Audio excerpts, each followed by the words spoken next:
पीपर के छाव में खट्टियां बिछाए, दादा धीरे मुस्काए।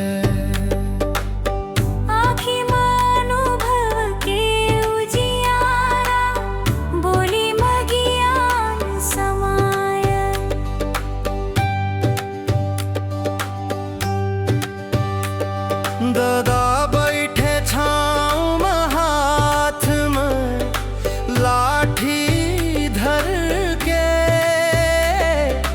धीरे धीरे बात कहे, मनला भीतर छू के।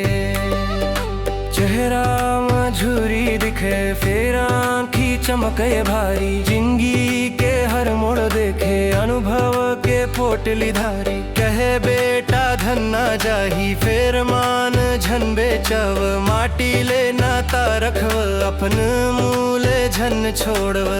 घर के दुआर दाई के माया, आऊं पुरखा के नाम, इही धन ला बचा के रखव, इही असली काम।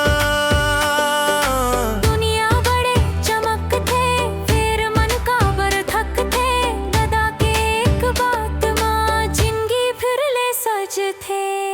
दादा के छाँव माँ जिंदगी के गिया, सादा बोली माँ दुनिया के पहचान। पीपर पत्ता बोले हवा दे सूर, दादा के सीख में बस थे मोर माटी के नूर। दादा के छाँव रे मन ला चैन मिला, ओ कर बात सुन के भटके रास्ता मिला।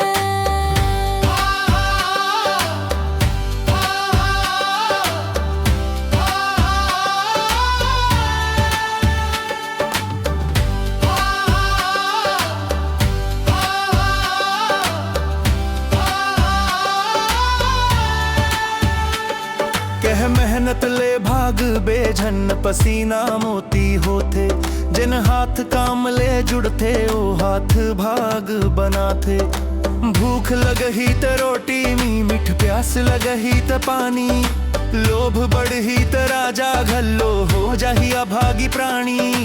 बेटा बड़ा बनना है तो पहले मन बड़ा करवा, दूसर के दुख ला देख के अपन हृदय गीला करवा। गाँव के मान रखब हमेशा, बोली में मिठास रखवा, दादा दाई के आशीष ला, माथा ऊपर खास रखवा। किताब में सब नहीं मिले, बाजार में सब नहीं बिके, दादा के अनुभव संगी जिंदगी भर काम आवाया। दादा के छाँव माँ जिंदगी के गियाना, सरादा बोली माँ दुनिया के पहचान। पीपर पत्ता बोले हाँ दे सूर, दादा के सीख में बस थे मोर माटी के नूर। दादा के छाँव रे मन ला चैन मिला, ओ कर बात सुन के भटके रास्ता मिला।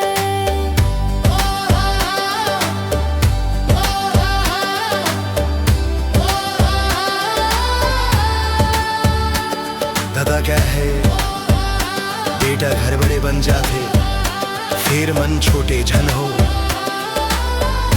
जेठ छोट गरीब अमीर, सबला अपन समझो। मान देबे त मान मिलही, माया देबे त माया मिलही।